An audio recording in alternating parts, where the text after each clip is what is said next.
Alright, what's up everybody? Big Texas here, bringing you another Forge tutorial video slash showing off the new warm-up map that I have made and I'm pretty proud of it. It's pretty cool. I know a lot of people have a problem making octagons in this game because of the spawn system being all messed up. People won't spawn because if you're looking at where the spawn point is, the game tends to glitch out and sometimes they won't even respawn back in, or you have to wait a super long time. They won't even spawn until you like turn your back to the spawn. So I figured making warm-up maps kind of like this, with sightlines being the most important part of it. You know, you don't want to be like running around and having to do a ring around the rosies too long.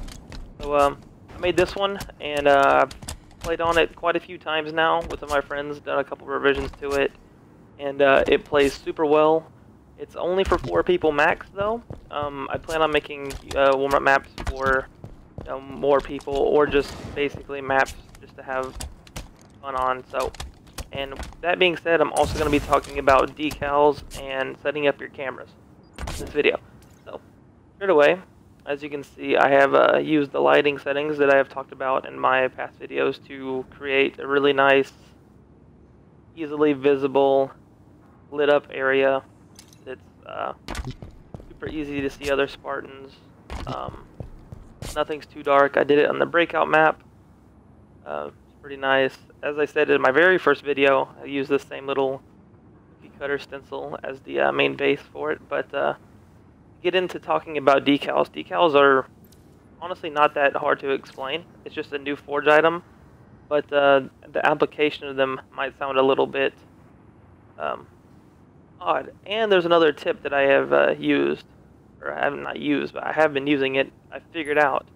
So, as I've said in past videos, using the tool options down here, there's the Z Fight Fixer. But I didn't know that if you have an item in your possession and you're holding the left trigger to move this item, I'm moving the decal right now. At the top there, where it says Speed, Normal, Move, Axis, World, and Snap at None. While you're holding left trigger, if you hit left on the D-pad or right on the D-pad, you see you can change those things right there without having to go into the menu. This is a big time saver, because if I have it on none, I can get it, you know, kind of close, and then I can just snap it over on the Z-Fight Fixer. And then the Z-Fight Fixer can easily position it right where it needs to be. And this is the trick with decals here. You want to push the decal into the wall, and then pull it out until it just pops out. Because if you don't leave it just as it pops out, let's say if I was to just, you know, this looks right. On my screen, from my angle, my perspective, that looks right. But in game, it's not very right, and it looks very odd. So, grabbing the decal, pushing it into the wall, just barely tapping back on the left until it just pops out. We'll leave it pressed. A nice press fit against it, and it actually looks like part of your object. And as you can see, I've used this method, the UNSC things on here, did a skull on either side of this, a UNSC eagle logo on both sides of this, and I put accesses on all of these things just to make it a little bit better, put a better aesthetic to the map itself. In the decal section, there is a lot to go with. You have letters, the UNSC decals, you have numbers ranging of different sizes. You have the decal modes, or like, you know, stronghold modes and Slayer, all that good stuff, you know, all that nice Forgy kind of things. Signs, warnings, blast shields. You have just standard shapes here: rectangles, rounded, triangle, circles, and then you have miscellaneous things like bullets and spikes and flares and stuff like that. But as far as it goes, you can use decals to create original logos and put them on things, make something very personalized. When it comes to the aesthetics of Forge mode, it's great, but that's about it on decals. Decals are pretty damn simple. There's not much to do in the settings for them. Like if you go into object properties, you can make it like rotate and stuff, but really no need to do that, because if you're leaving it there for aesthetics, there's not much need to do. So, going on, talking about cameras now. And there's 2 kinds of cameras that you can have. one being intro and one being outro cameras. So, the intro last is 13.5 seconds long. If I was to go into this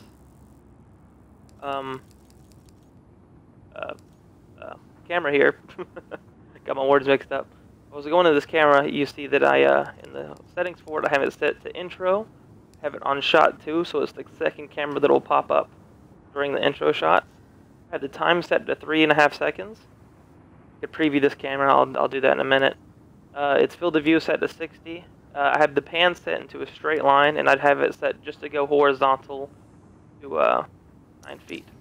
So as you can see, the white circle coming out of the side of it, with the line that's connecting it to the white circle that's ending up right here, that's the pan of it, and that's what it's going to do.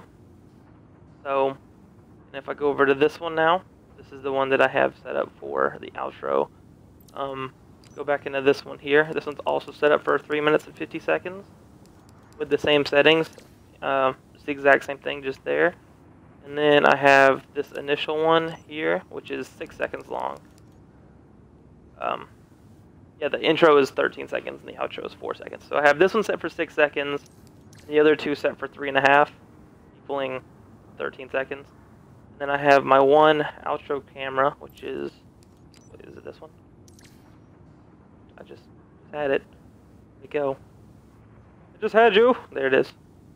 I have my outro camera set up with a little bit more of a different thing on it, because since there's only one shot, I could get a little bit more zazzy with it. So I had this one set on movement to pan out to a straight line, but then also had it move forward 5.5 feet, horizontal 14, and a vertical 10.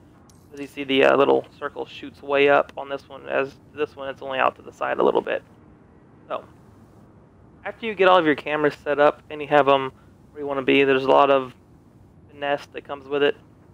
A lot of watching the preview over and over again, making sure you're getting the angles out of the cameras that you want.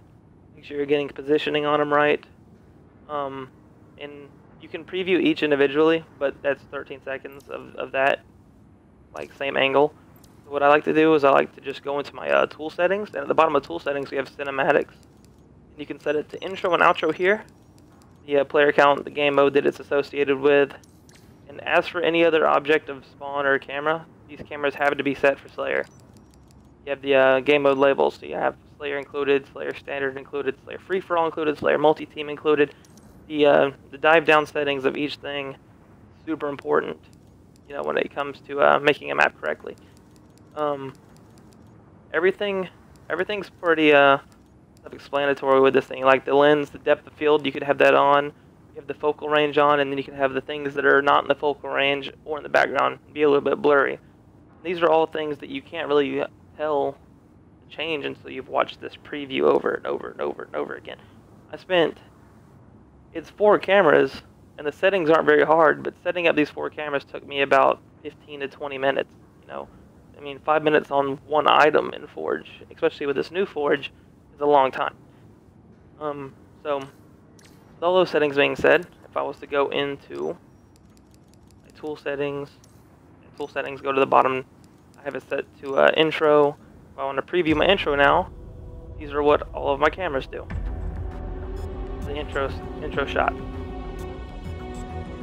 Nice little pan.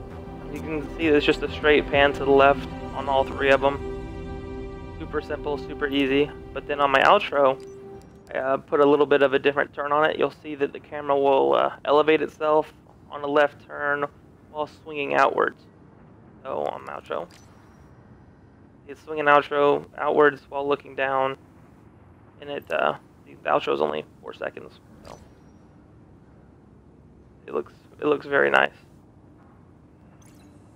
Yeah, so that's about it for the lighting, and that was it for the decals. And as for warm-up maps go, like I said, because of the way the spawn system works, it's all about line of sight. When you're building a map, that needs to be the most important thing that's in your mind, especially in this game. Like I see, this is one of the initial spawn points here. I made it to where this spawn couldn't see a single another spawn, because I have a spawn in each back little corner here. See? So, by standing here, where the spawns are, I wouldn't be able to see the guy that spawned there, there, there, there, there, there, or there. All other 7 spawns are unseen from my position right now. And it's not until I move out that I could see one of these spawns. And that's super important to think about when making these kind of maps, because you don't want to have that problem where your friends or enemies in some cases are just going to be doing that little glitch to where they don't spawn in. This works great for up to 4 people. It is on my file share, so if you wanted to look that up, you could find this map, download it for yourself, use it as your personal warm-up map. I'm definitely going to be making more of these. And I think whenever people play on these maps, they take a little bit of stuff for granted. Like, they're like, oh, this is easy to throw up. I mean, yeah, when you look at the map, it's not that complex. I put a ceiling on it, I put an outer bearing on it, I put a mid-column, 4 little things coming down, and a couple walls, and some lighting. When it comes down to it, this map, Forge map, is insanely simple, but at the end of the day, the thought that went into why the things are where they are is the important part, and that's how you know if a forge is a good forge. So keep those things in mind, especially when making player V variants. If you're making infection maps, stuff like that, that rule's not gonna matter too much. But when it comes to making quality stuff, your lines of sight should be the first and most important things that you make. You shouldn't be making maps with wide open areas that nobody would obviously be able to go into.